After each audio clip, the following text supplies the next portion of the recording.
Hiding away in the mass confusion of South London's sprawling suburbia lies an oasis of quiet and calm.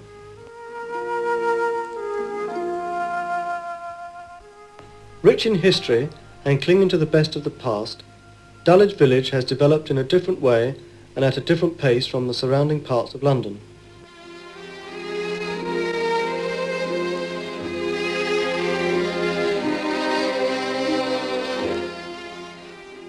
Dulwich was known as Dulwich in AD 967, and it was in this year that King Edgar granted it to one of his thanes, and for 9 centuries it changed little. The population in 1841 was still under 2,000. However, its close proximity to central London meant that this could not last, and during the 19th century, with the coming of the railways, Dulwich developed into a suburb of London. Despite this, the village has retained much of its rural charm.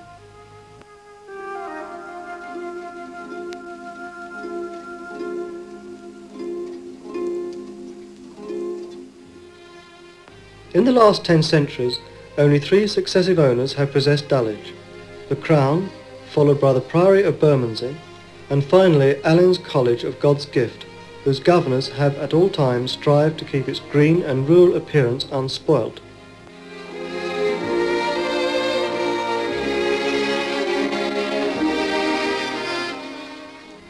Viewed early on a summer's day, Dulwich village can still be imagined as a sleepy hamlet.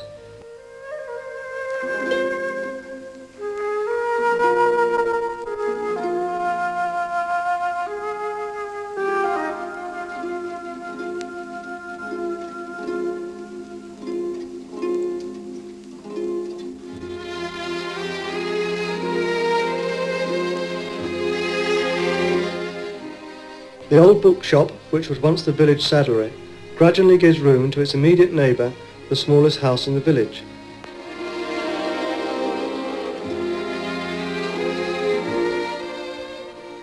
A few yards away once stood the Greyhound, with its beautiful grounds and large cricket fields.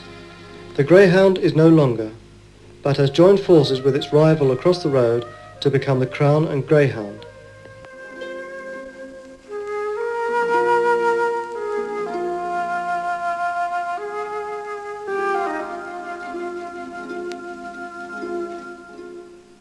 In 1898, Mrs. Goodman, wife of the innkeeper, became the last person to be laid at rest in the village burial ground. Old Bridget, Queen of the Gypsies, was also buried here in 1768. The local gypsies were famous as fortune tellers, and among the many people who paid them a visit were Mrs. Pepys, King George III, and Lord Byron. Near the burial ground stood the village blacksmith and stocks.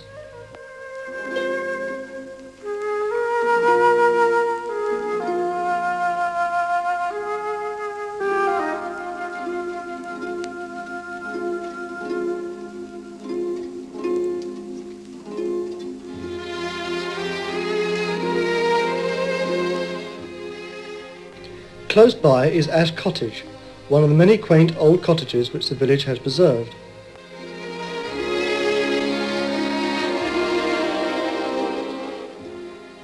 The other end of the village is dominated by the old college and Christ Chapel. On its right is the old grammar school. The existence of these buildings is due to the inspiration of the Elizabethan actor Edward Alleyn, who in 1605 purchased the manor of Dulwich for about £4,000 and later established the chapel and college on this site.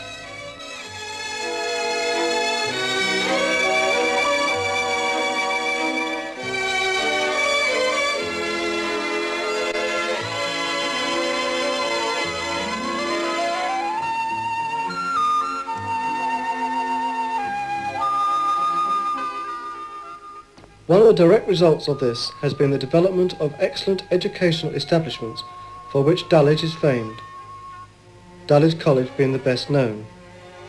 The present-day college is less than a mile from its original site, occupying what was once part of Dulwich Common. In Edward Alleyn's day, this part of the common was the whereabouts of the village windmill.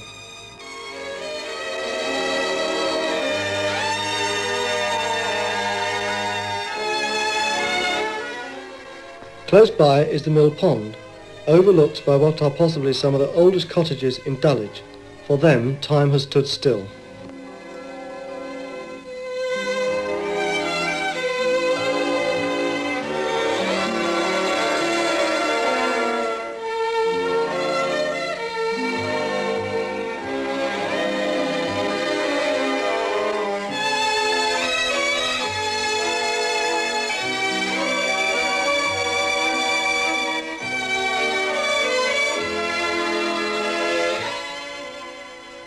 Between the present college and the old college stands Dulwich Picture Gallery.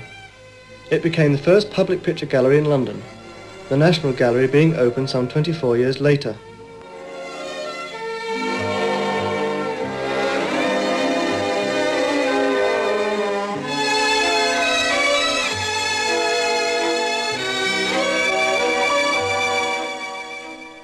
Retracing our steps past the pond and college, we come to the toll gate, which dates from about 1789.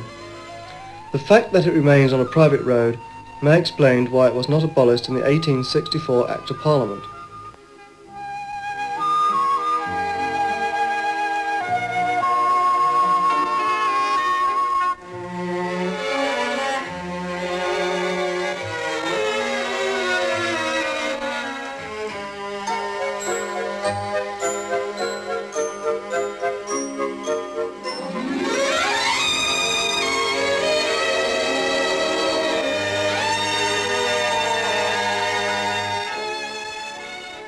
Looking northwards from this point, we gaze across what has been for hundreds of years Dulwich Common, and is still to this day resisting all attempts to change it from the green and country-like appearance.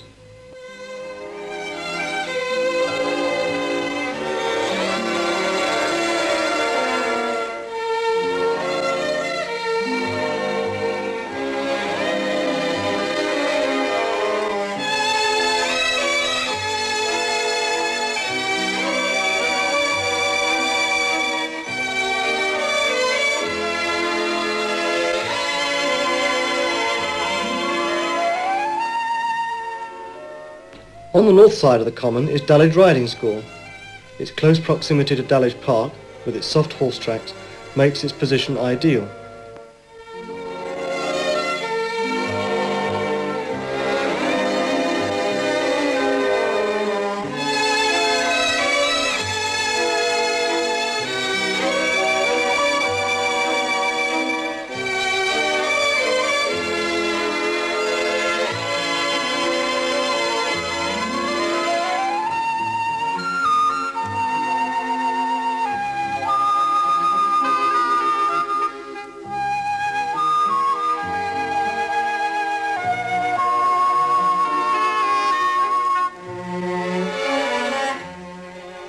The park itself was given to the public in 1888 by the estate governors and covers an area of 72 acres, much of which was until then the pasture fields of Court Farm.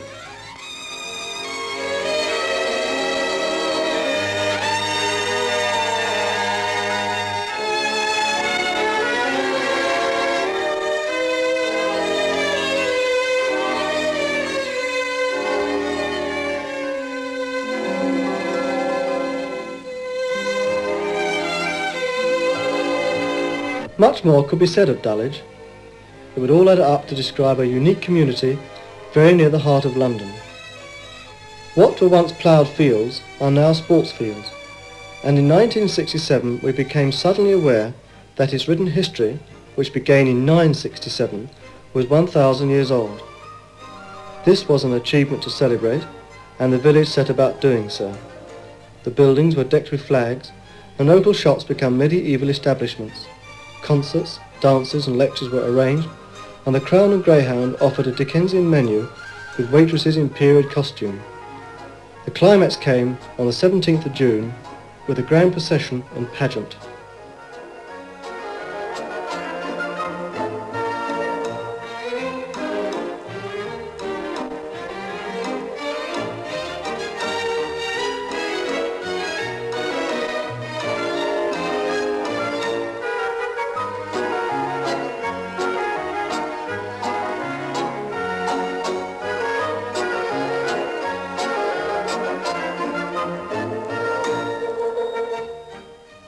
Preparations for the procession commenced early in the day for a 2:30 start from Dulwich Park.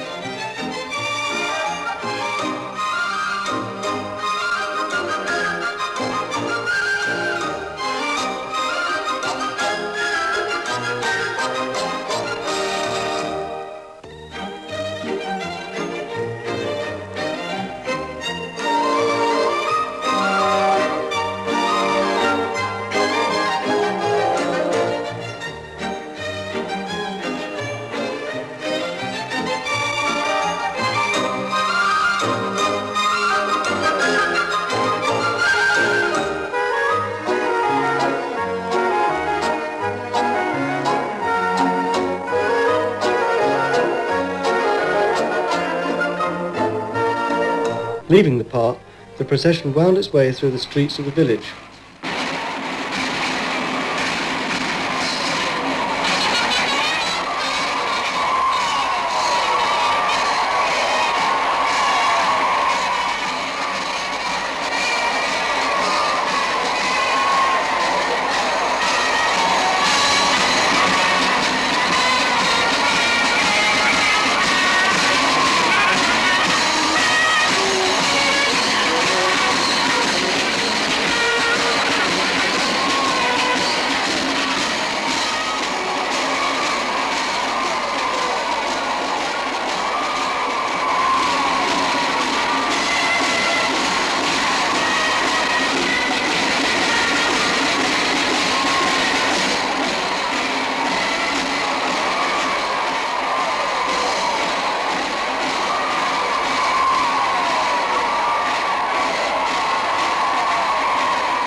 A splash of colour was added to the procession by the horsemen, who were all members of Dulwich Riding School.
The procession finally arrived at Bel Air. There, a 14 cameo pageant was performed depicting scenes from the history of Dulwich.